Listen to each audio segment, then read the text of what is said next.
Mesdames et messieurs, bonsoir. En tout cas, c'est un réel plaisir d'être chez vous ce soir pour parler sport. Eh bien, dans Sport 45 de ce soir, nous parlerons des quarts de finale aller des Ligues des Champions, des compétitions africaines interclubs. Eh bien, ça va démarrer donc demain à l'étape, comme je l'ai dit, des quarts de finale aussi bien en Ligue des champions africaine qu'en Coupe de la Confédération africaine. Et puis, dans cette émission, mesdames et messieurs, nous reviendrons sur le tournoi amical de mise en jambe de handball co-organisé par le club multidisciplinaire de la DGSP, représenté sur ce plateau par le secrétaire général de la DGSP, eh bien lui c'est Claude Aubargui, et co-organisé, je l'ai dit, et par le club multidisciplinaire de la DGSP et par l'ES Auto, représenté ici par son entraîneur Zoran Batinik. Je vais vous les présenter donc officiellement tout à l'heure. Et puis, mesdames et messieurs, dans cette émission, nous parlerons judo avec le retour de Sochi en Russie, donc des judokas qui sont allés pour un stage de perfectionnement sur l'initiative, bien évidemment, de la Fédération russe de judo, en partenariat, bien évidemment, avec la Fédération congolaise. Mesdames et messieurs, sur ce plateau, pour la circonstance, nous avons invité le chef de la délégation, deuxième vice-président de cette fédération qui a bien voulu accompagner les judokas du côté de Sochi. En tout cas, lui, c'est Maître Bouesson-Zambi.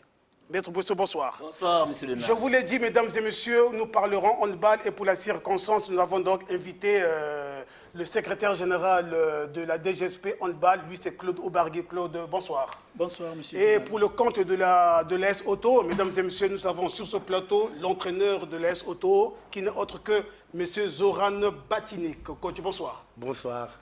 Bello Kisikila, mesdames et messieurs, il n'est plus à présenter. En tout cas, c'est votre consultant.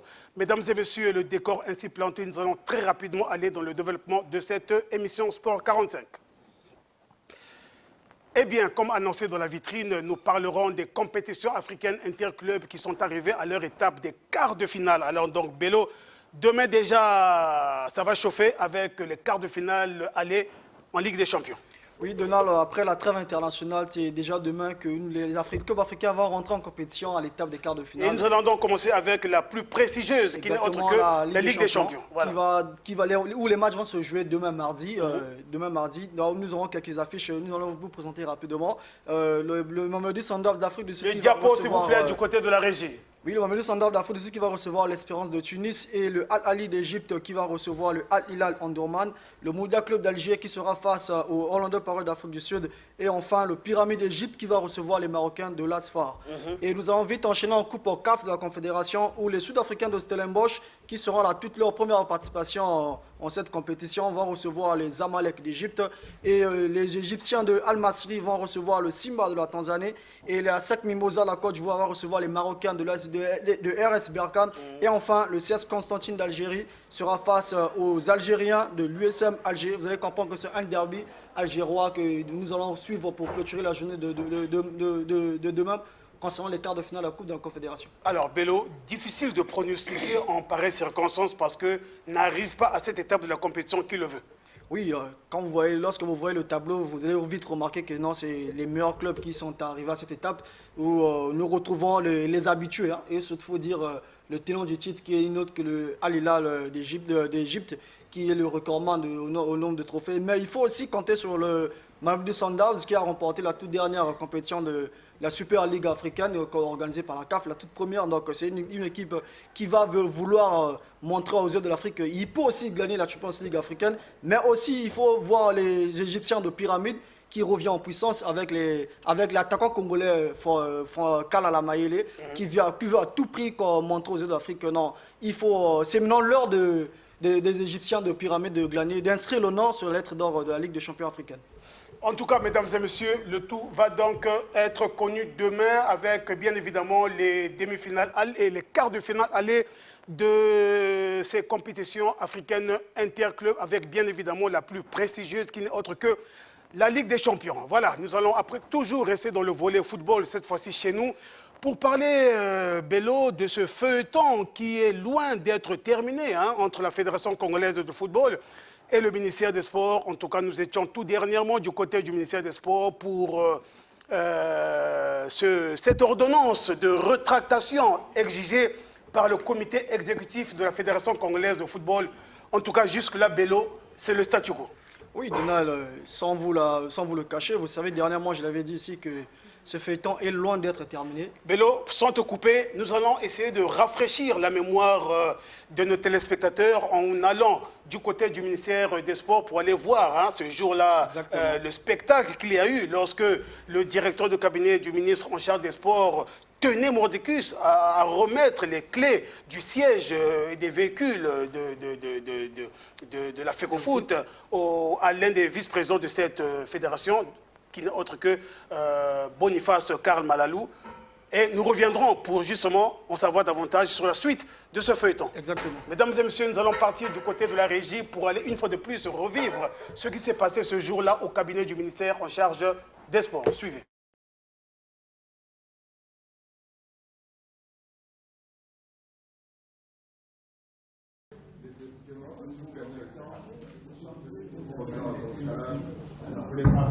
Je m'exprime. Écoutez-nous, on puisse au moins s'exprimer de notre point.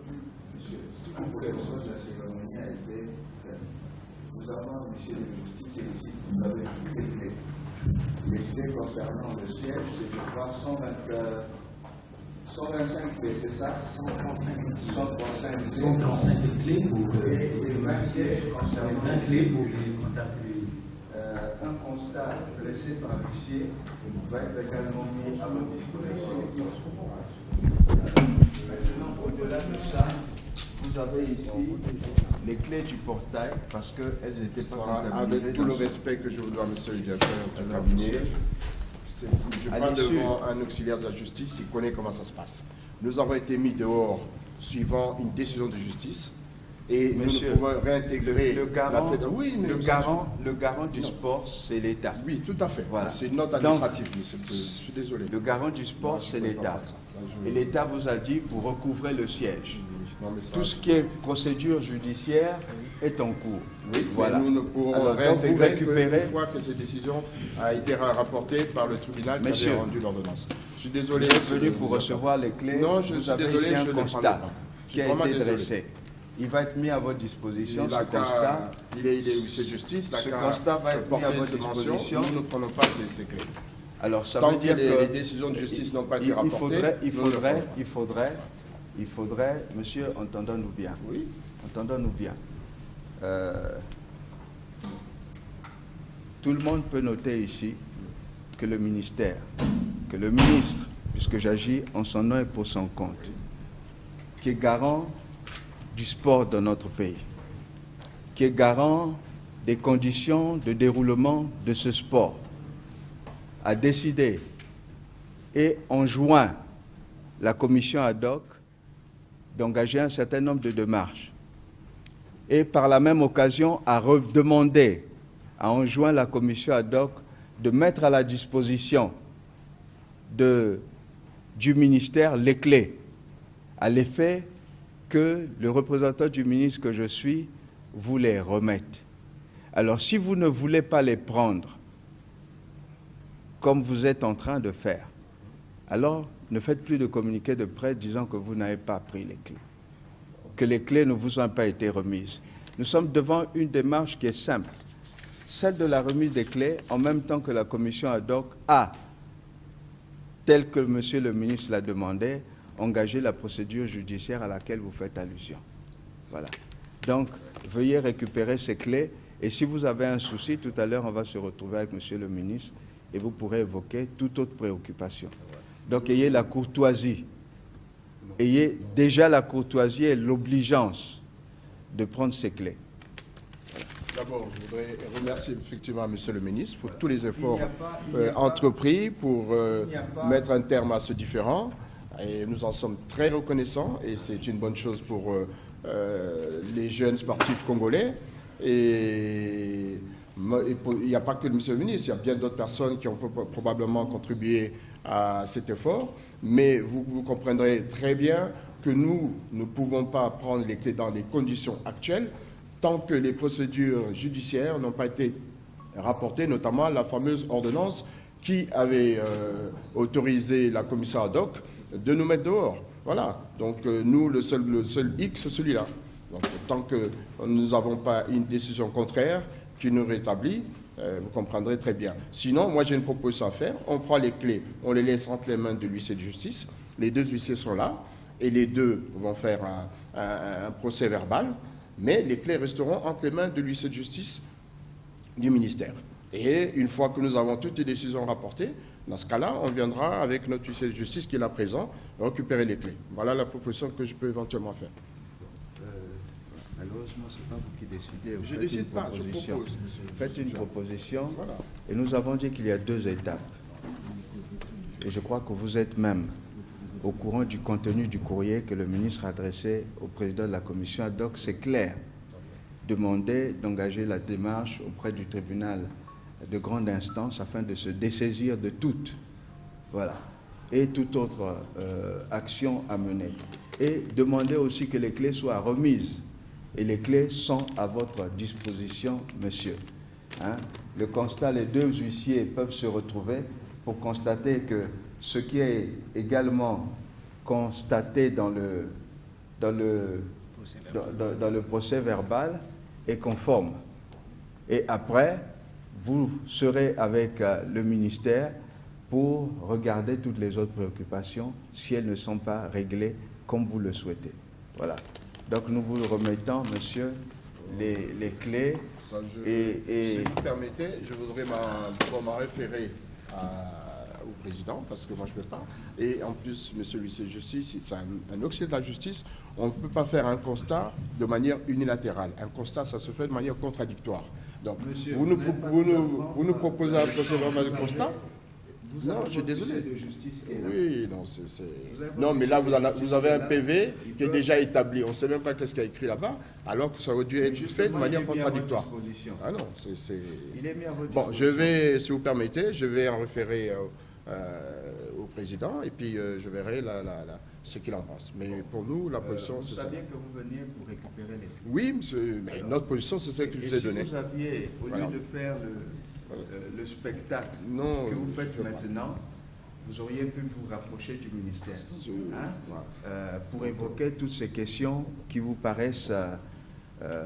mais moi, je ne vois pas là où se situe le problème. Parce qu'il s'agit de la remise des clés.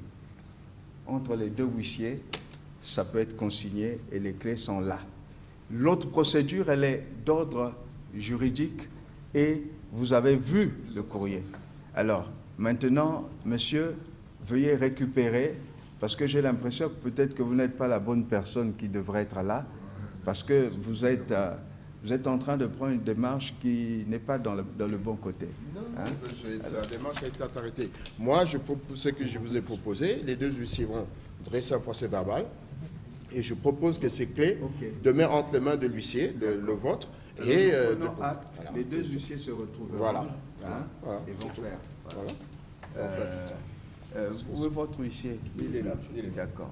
Voilà. Vous avez suivi tout ce long débat, à l'issue duquel une démarche a été consignée. Pour nous, le travail sera fait entre les 2 huissiers et en ce qui concerne le ministère, nous considérons que les clés ont déjà été remises. Hein? Voilà. Et il s'agit maintenant d'harmoniser la question entre les deux huissiers. Voilà. Bon, mais je peux vous saluer. Oui, bien sûr, monsieur le secrétaire. Ok. Bien sûr, c'est entendu avec comme ça. Monsieur Ngangia. Monsieur le justice. Maintenant, je vais vous inviter. L'ordonnance de rétractation, mesdames et messieurs, n'est toujours pas disponible. Cette ordonnance qui devrait réhabiliter le COMEX dans son siège. Alors, Bello, à quel niveau y a-t-il blocus? Donald, c'est simple à comprendre. Il faut dire que le bantou le plus compliqué en Afrique, c'est le Congolais. Ça, il faut déjà le retenir. À quel niveau il y a blocus? Moi, je vais dire que c'est la volonté des hommes. C'est simplement le manque de volonté. Il y a une main noire qui est quelque part, qui n'arrive pas à exécuter. Ah, on évoque maintenant une main noire. Il y a une main noire, ça il faut le dire clairement. Il y a une main noire qui n'arrive pas à exécuter l'ordonnance du ministre qui date du 17. On peut comprendre lorsque le ministre demande à la commission ad hoc de libérer le siège, la commission ad hoc libère, ce n'est pas la fin. Ce n'est pas la fin. Ce qui permet au comité de regagner son siège. Il y a une ordonnance au niveau du tribunal qu'il faut retirer. Mais depuis là, on Parce constate que que... lorsqu'ils ont été déguerpis, eh bien, il y avait Il y avait l'ordonnance de l'ordonnance. Donc on rétractation. constate qu'il y a ce manque de volonté de la part des dirigeants de la commission ad hoc. Et ils s'en foutent carrément. Et la jeunesse est en train de souffrir, les animateurs sont en train de passer, le Congo est quasi absent. Donc on ne comprend pas qu'est-ce qui se passe réellement. Est-ce que c'est les hommes qu'il fallait vraiment à la place qu'il faut? Parce qu'on ne comprend pas. Lorsqu'on dit l'ennemi du Congolais, l'ennemi du Congolais, c'est le Congolais lui-même. Là, je comprends bel et bien parce qu'on peut comprendre à une semaine où les choses peuvent facilement se régler, mais nous allons pratiquement à 2 semaines déjà. 2 semaines quasiment. Nous sommes le 31 et l'ordonnance qui a été signée le 17, mais je ne comprends plus qu'est-ce que passe réellement. Et c'est clair d'évoquer cette main noire parce qu'on ne peut pas comprendre la simple ordonnance. Voyez-vous, dernièrement, les 2 parties se sont retrouvées au tribunal, mais en l'absence des avocats de la commission ad hoc. Comment pouvez-vous expliquer cela? L'avocat du COMEX était L'avocat présent. du COMEX était là, mais non l'avocat de la commission ad hoc. Et c'est pour la 4e fois. Quand on repousse les procès au niveau du tribunal, et le procès encore repoussé pour le prochain vendredi, donc ça sera une 5e fois que l'avocat de la commission ad hoc ne se présente pas, qui sera quasiment absent. On ne peut pas comprendre comment les choses peuvent marcher comme ça, alors que nous courons derrière le temps.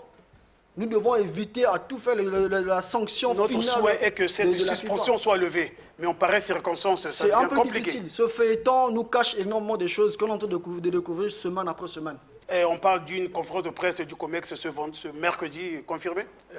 La conférence de presse du COMEX, je peux non plus vous confirmer parce que c'est une note, c'est un communiqué de presse qui a été donné au niveau des réseaux sociaux. Donc nous attendons si la presse, cela va bien se tenir ou pas. Mesdames et messieurs, en tout cas, changeons de cap, cette fois-ci parlons handball. Eh bien, il y a quelques jours, le club multidisciplinaire de la DGSP et l'AS Auto ont co-organisé un tournoi amical de mise en jambe. Mesdames et messieurs, nous avons sur ce plateau le secrétaire général de la DGSP handball, Claude Oubargui. Alors, monsieur le secrétaire général, une fois de plus, merci d'être venu sur ce plateau. Peut-on dire que le tournoi a comblé les attentes des amoureux du handball? Si du côté de la régie, tout est fin prêt, voilà, allons-y, SG. Oui, merci Donald. On peut dire que le tournoi a comblé les attentes des amoureux de handball, effectivement, parce que... Vous avez senti que ça nous a manqué, ça leur a manqué. Effectivement, parce que la situation actuelle de la Fédération congolaise de handball a comme mis le handball en hibernation, vous voyez. Donc il fallait un tournoi amical de ce genre pour essayer un peu de réanimer les amoureux du petit ballon rond. Donc, ce que nos 2 présidents ont pensé, ont mis en exergue les athlètes, au fait. Tout à fait, oui. Oui, ont mis en exergue les athlètes parce que ça manquait vraiment à tout le monde. Il fallait organiser ce tournoi pour réanimer un peu le public de handball et les athlètes. Pour donner... Parce que ce sport qui leur manque, qu'ils aiment tant, leur a manqué depuis un certain temps. Effectivement, ça a manqué à tout le monde, ça vraiment... parce qu'on a senti l'engouement de tout le monde. Au départ, on avait minimisé même l'organisation. On s'était dit que c'était un tournoi amical, on n'avait pas prévu des récompenses à la fin. Qui n'avait aucun enjeu en fait. Au départ, c'était ça. Il n'y avait pas d'enjeu. Et bon, c'est vrai qu'on avait fixé quelques objectifs. Parmi les objectifs, c'est tel que je vous ai dit, mettre en valeur d'abord les athlètes. Exactement, oui. Et raffermir le lien d'amitié au milieu de handball, juste pour montrer que ce qui nous divise ne peut pas être plus que ce qui nous unit. Tout à fait, ce qui nous unit, c'est le handball. Donc, au-delà de nos égos, sport de unit nos les intérêts, au-delà de nos égos, de nos intérêts personnels, mais le sport, la discipline devait rester. On devait continuer à faire vivre le sport. Mais on a constaté que la situation actuelle, le manque d'organisation de l'Assemblée, a mis la situation en statu quo. Statu quo, oui. Oui, donc il fallait organiser ce tournoi pour essayer un peu de ramener un peu tout le monde à la raison. Mais malheureusement, il y a eu des gens qui ont décliné l'offre.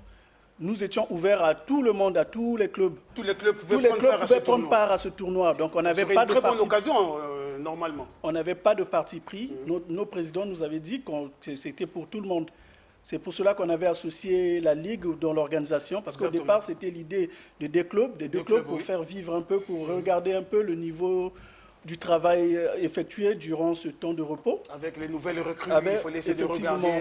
Effectivement. Oui. Donc, comme disait un coach, les entraînements, c'est comme des leçons, et les matchs, ce sont des évaluations. Tout à fait, c'est l'examen. Oui. Donc, il fallait revoir un peu Surtout dans notre cas, la saison passée, on avait retiré nos équipes parce que notre équipe, on n'avait pas de niveau, on avait constaté qu'on avait trop de malades.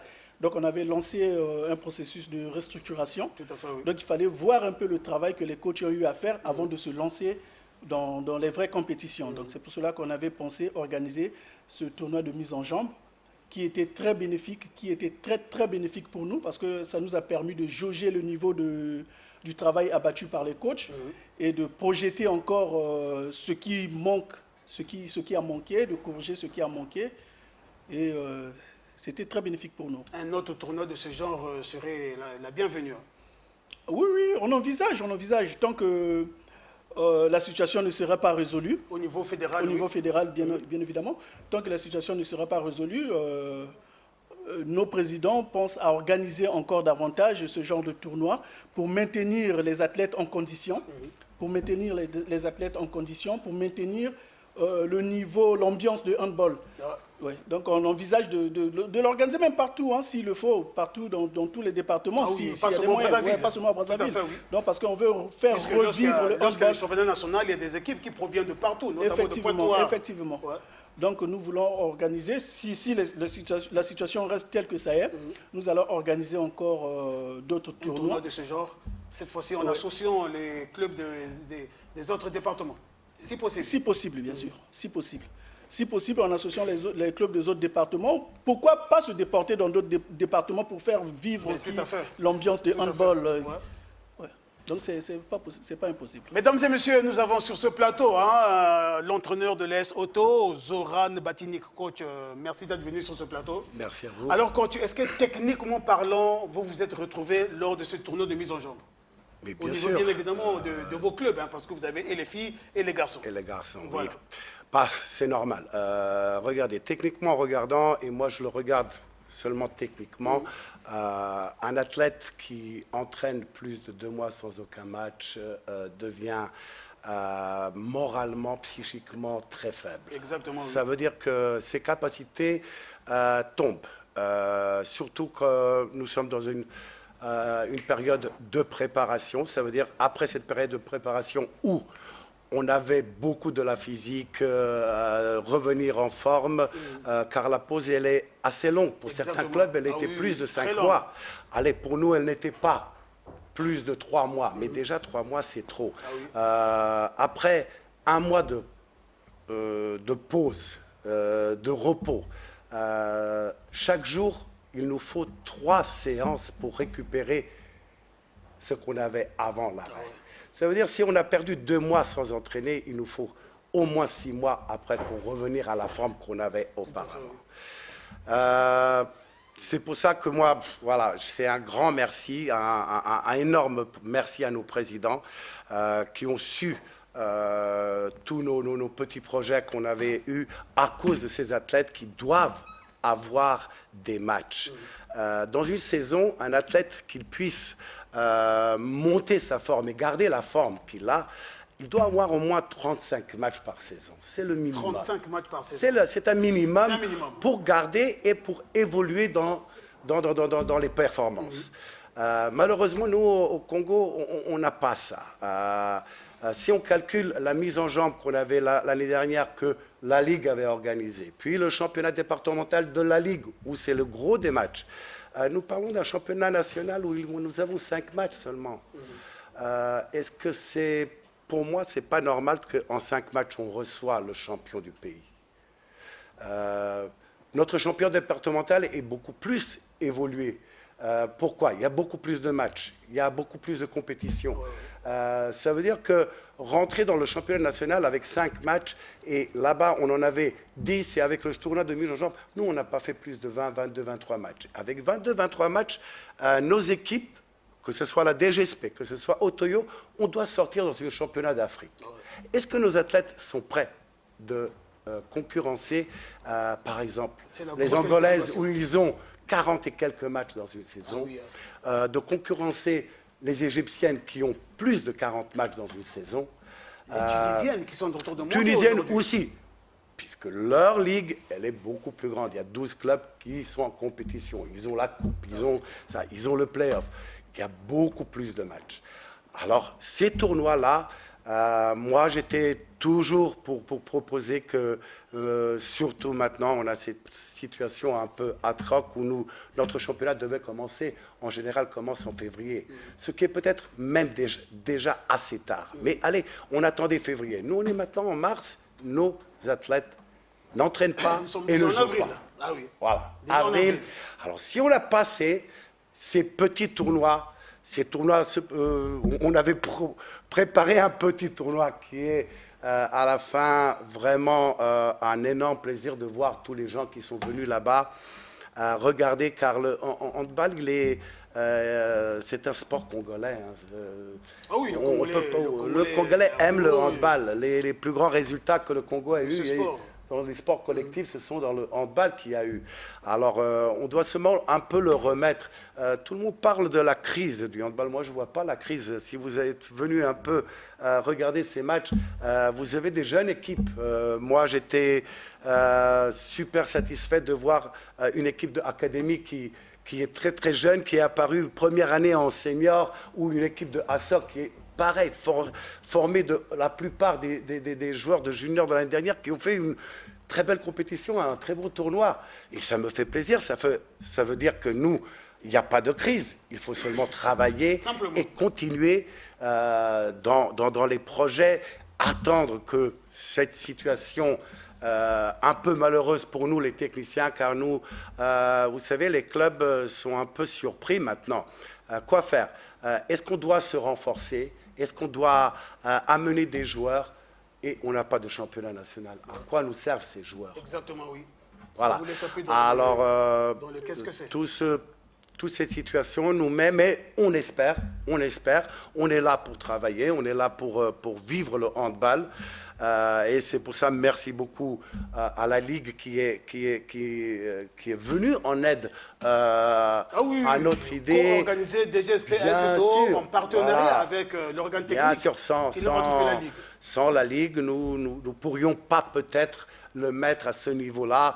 Et même à la fin, nous sommes réunis, on a dit, oh, on n'attendait pas quelque chose de si grand, de si beau, de si bien.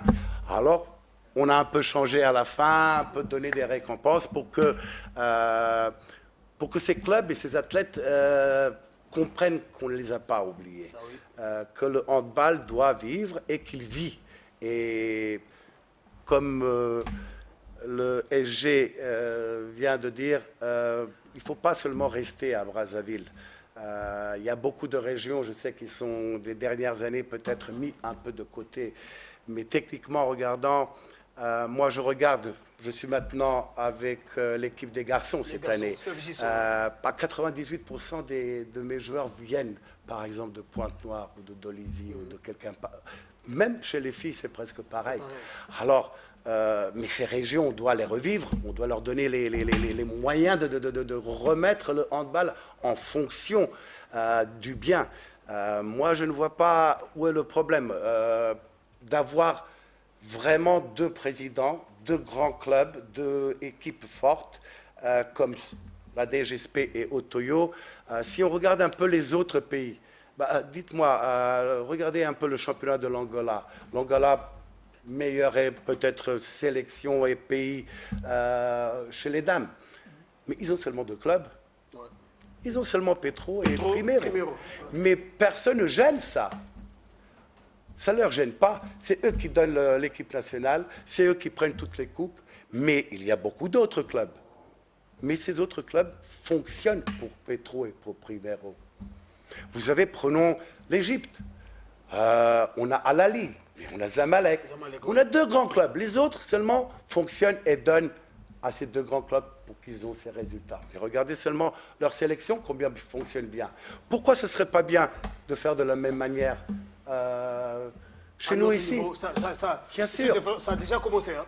Voilà, j'espère qu'on va continuer dans cet esprit de collaboration, car c'est vrai, peut-être le Congo est un peu en retard. Il faut forcer cette formation, il faut travailler avec les jeunes, il faut ouvrir des centres de formation dans les régions, que ces gosses puissent entraîner et donner l'envie du handball. Après, C'est facile de voir, ah, il y a des talents, mais les talents, on peut les seulement prendre si on a la quantité. La qualité se trouve dans la quantité. Eh bien, mesdames et messieurs, l'encadrement au niveau de la jeunesse, nous allons une fois de plus en parler sur ce plateau. Je pense que le coach Batinik va revenir sur ce plateau pour qu'on essaie de parler encadrement, parce qu'il faudrait bien qu'il y ait des centres de formation pour que l'idéal serait que toutes les équipes aient une pépinière, comme d'ailleurs certaines équipes l'ont déjà. Mesdames et messieurs, nous avons parlé justement de cette crise au niveau de la Fédération congolaise de handball. Bien, ce qui est sûr, c'est que l'Assemblée générale élective de la FECO Hand va être organisée. C'est vrai. Mais, mesdames et messieurs, nous apprenons que la sentence de la CECAS est en train d'être bafouée. Eh bien, quelle est cette sentence-là?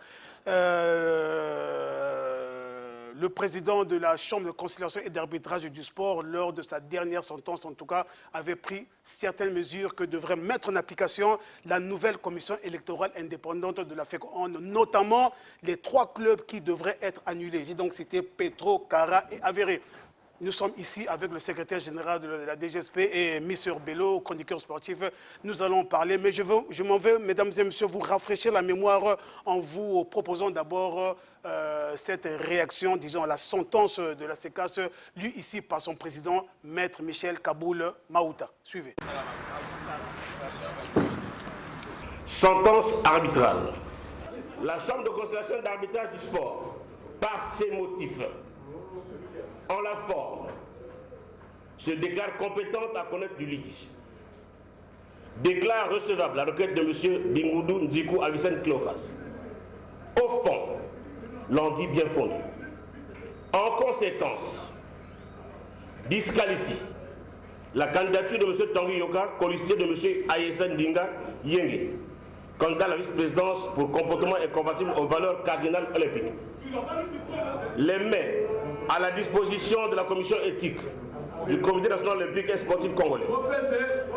Déclare les mandats de représentants des équipes Petrosport, Kara et Avenue de Rail nul.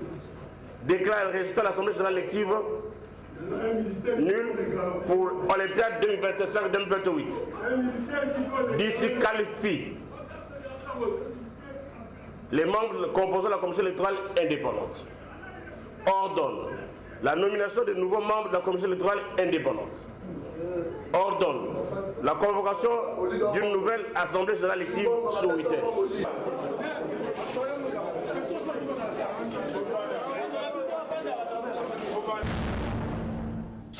Alors, SG, la décision de l'organe juridictionnel du Comité national olympique et sportif congolais, qui n'est autre que la CECAS, comment ça? Roger dans les oubliettes? Avez-vous eu vent de cette info? Oui, on a eu vent de cette info dans les réseaux sociaux. Dans les réseaux sociaux, les dénonciers de certaines plateformes ont mis ça sur la toile. Alors que la sentence de la CECAS est claire. Oui. Mais pour votre gouvernement, si nous sommes repartis à plusieurs reprises à la CECAS, c'est parce que les gens ont mal interprété la première sentence. Exactement. Dès la première sentence, si les gens avaient bien compris l'esprit, parce qu'on avait demandé à la nouvelle commission de reprendre tous les actes posés par l'ancienne commission. Malheureusement, c'est ce qui n'a pas été fait. Donc, ils ont repris les mêmes actes. Tout ce qu'ils ont fait, c'est juste organiser l'Assemblée. Alors qu'ils devaient reprendre par des listes, reprendre par... Donc, le nom qu'on a cité, qu'on a retiré de la liste de l'autre côté, du candidat Yana Issa, le premier vice-président. Dès la première sentence, cette décision était déjà prise. Mais les gens avaient mal interprété ça. C'est ce qui a fait que nous repartons à plusieurs reprises à la CECAS. Donc, Bello, par rapport à cette sentence rendue par le président Kaboul Maouta. Oui, Donald, c'est très simple et clair à comprendre. Vous devez comprendre que si les élections, si on va reprendre les élections, M. Tanguy Yoka, qui est disqualifié, ce que veut dire, il ne sera plus là. Donc les 3 voix aussi ne vont plus du tout compter. Il faut comprendre que nous sommes en pleine crise actuellement au sport national. Pas seulement au handball, mais c'est aussi au football. Donc ce qui veut dire, si aujourd'hui, nous-mêmes, Congolais, nous ne respectons pas les lois de la CECAS, nous ne respectons pas les lois... Personne n'est au-dessus de la loi. Personne n'est au-dessus de la loi. Donc c'est à nous de respecter à la stricte mesure le règlement de la CECAS. Et vouloir encore ramener les 3 points, les trois voix, je pense que ça sera encore continuer les feuilletons. Alors la décision de la CECAS est claire. Puisque à l'heure actuelle, la CECAS a du mal à organiser, la commission mise en place a du mal à organiser les élections. Si nous ramenons encore les 3 voix... Non, c'est le comité olympique qui devrait mettre cette commission en place. Mais jusque-là, aucune commission n'a été mise en place. Si ils ont du mal à organiser les élections, on se demande en quelle année vont organiser les élections, 2026 ou 2027. Parce que là, le secrétaire venait d'évoquer, c'est bien des tournois de mise en jambe. Mais on ne va pas continuer à jouer des mises en jambe régulièrement. Il faudrait bien qu'il y ait des compétitions dignes de ce nom. Nous devons mettre les équipes en compétition. Le coach vient de déclarer que non, on a 2 grands clubs, déjà au tour, oui. Mais avec l'adversité des autres, lorsqu'ils sont en compétition, encore un tournoi de mise en jambe, c'est différent. Donc, vouloir remettre les 3 voix de M. Tanguy Yoka, je pense que ça sera créer des feuilletons. C'est inutile, on ne peut pas parler de ça. Tant que nous sommes Congolais, nous suivons des trucs à la lettre, c'est-à-dire c'est inutile. Nous devons respecter simplement le règlement et les 3 voix qui ne sera plus prise en compte. M. Tanguy Yoka qui était déjà disqualifié, le verdict est très clair, Donald. On peut parler de gauche à droite pour imaginer et faire comprendre aux Congolais ce qui se passe. Alors, ne pas respecter le verdict de la CECAS, c'est donc bafouer justement cette CECAS. C'est bafouer cette CECAS parce qu'on pourra dire que la CECAS sera peut-être influencée. Par qui? Maintenant, là, on doit se poser la question parce que ce feuilleton est en train de mettre les équipes en crise et ça empêche aussi l'évolution de handball.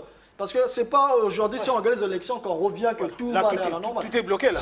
C'est un peu difficile. C'est comme au football. Pour comprendre que non, nous, Congolais, tout comme je viens de le dire, le le plus difficile en Afrique, c'est le Congolais. Nous devons éviter ça et nous devons sortir de cette histoire-là. L'handball est simple, c'est le sport qui attire aussi énormément de monde. Nous avons vu l'engouement lors du tournoi de mise en jambe organisé entre la DGSP et Otoyo. Comment est-ce que les fans et les athlètes étaient vraiment au rendez-vous? On se disait que non, peut-être ça sera absent. Mais non, ça a tué vraiment l'engouement, le public était très heureux. Je pense que nous devons vite remettre les choses au clair afin d'organiser l'élection digne et démocratique. Nous espérons, mesdames et messieurs, que la décision de la CECAS sera mise en exergue.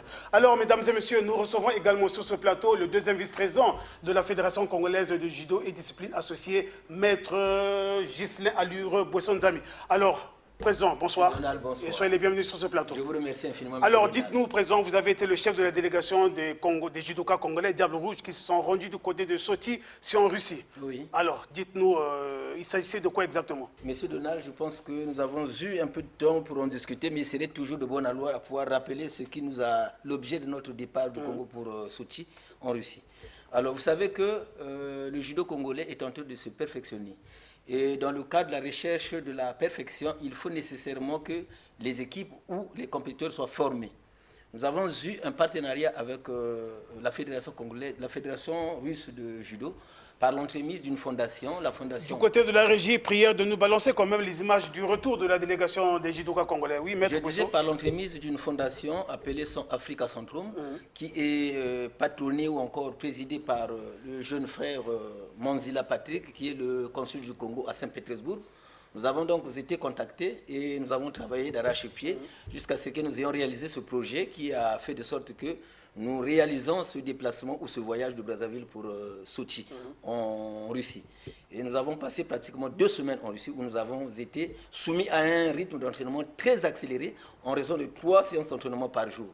Ce qui est d'ailleurs pour nous une véritable avancée significative dans le cadre de la perfection de nos athlètes, c'est la recherche ou la conquête de la compétence. Et nous sommes rentrés donc il y a de cela pratiquement 5 jours. Nous pensons qu'à court terme ou à moyen et à long terme, ce travail fera de sorte que nous fassions une certaine démarcation de ce que nous avons été hier et ce que nous devrons devenir à partir de demain. Quelle était la particularité justement de ce travail qui a été effectué du côté de Sochi, la particularité? Monsieur Donald, depuis ma part, il faut l'accepter que la Russie c'est un grand pays de sport et dans le cadre des arts martiaux, la Russie est une illustration. Et donc nous, en allant en Russie, nous avons pensé que c'était un pays où encore c'était des amis qui pouvaient nous apporter un plus, une valeur ajoutée dans la compétence, sinon dans la technicité, l'apprentissage de la technicité, dans les nouvelles méthodologies de l'entraînement. C'était l'objet de notre voyage de Brazzaville pour Sochi. Et je pense que, bien que le temps étant court, nous avons pu gagner quelque chose. Mais pour ce qui vous concerne, pour l'information que je voudrais donner ici à l'opinion qui nous suit, c'est que ce n'est pas la fin en soi. Nous sommes en train de négocier ce partenariat de sorte que nous y allions au moins 2 ou 3 fois par année. Par année, ah oui, Voilà. très bonne chose. Hein. Très bonne chose. Ouais. Voilà. Et qu'à cela nous tienne, nous attendons une évaluation à mi-parcours. Comme vous le savez, M. Donald, d'ici à la fin du mois d'avril, nous sommes appelés à répondre à un championnat d'Afrique des seniors de judo qui se passera en Côte d'Ivoire, à Abidjan. Et ça sera donc pour nous... Tout est fin prêt? Toutes les sur, le conditions plan, sont sur, le réunies? plan, sur le plan moral, sur le plan technique, je pense que nous sommes à même de répondre à cette échéance. Maintenant, il reste à savoir, est-ce que nous aurons les moyens nécessaires pour répondre à cet appel du côté de l'autre, du côté de Le d'Abidjan. département des sports vous suit? Oui, effectivement, si le département des sports nous suit, il faudrait que ce département-là soit à mesure de faire quelque chose pour le judo. Tout à fait, oui. Parce que depuis un certain temps, nous avons comme l'impression que nous sommes délaissés. Mais nous pensons que cette fois-ci, au vu de ce que nous sommes en train de mener comme démarche, au vu de ce que nous sommes en train de fournir comme effort, le ministère ne sera pas insensible à notre cri d'alarme. Que le ministère fasse quelque chose de sorte que nous répondions cette fois-ci à cet appel au championnat d'Afrique en Côte d'Ivoire à Abidjan. Vous savez que nous avons manqué à un appel dernièrement au Maroc. Que ça ne se répète pas cette fois-ci. Je pense que ça ne serait pas louable que cela se répète pour les Congolais. Voilà, mesdames et messieurs, en tout cas, nous recevions sur ce plateau Maître Allure Bouesso Nzambi. Il est le 2e vice-président de la Fédération congolaise de judo et discipline associée. Avec lui, nous avions parlé du séjour des judokas congolais du côté de Sotis en Russie. Mais bien avant lui, mesdames et messieurs, nous avions reçu le secrétaire général du club handball dames. Lui, c'est Claude Obargui, de connivence avec l'entraîneur de l'ES Otto Zoran Batinik. Avec les deux, nous avons parlé du tout dernier tournoi amical de mise en jambe co-organisé par ces 2 grands clubs de handball. Voilà, mesdames et messieurs, donc merci donc monsieur le secrétaire général, merci coach, merci monsieur le président et merci monsieur Bello qui est là pour votre expertise. Merci mesdames et messieurs, quant à moi, je vous dis au revoir et restez toujours branchés sur les programmes de votre chaîne de prédilection, la DRTV Internationale. Au revoir.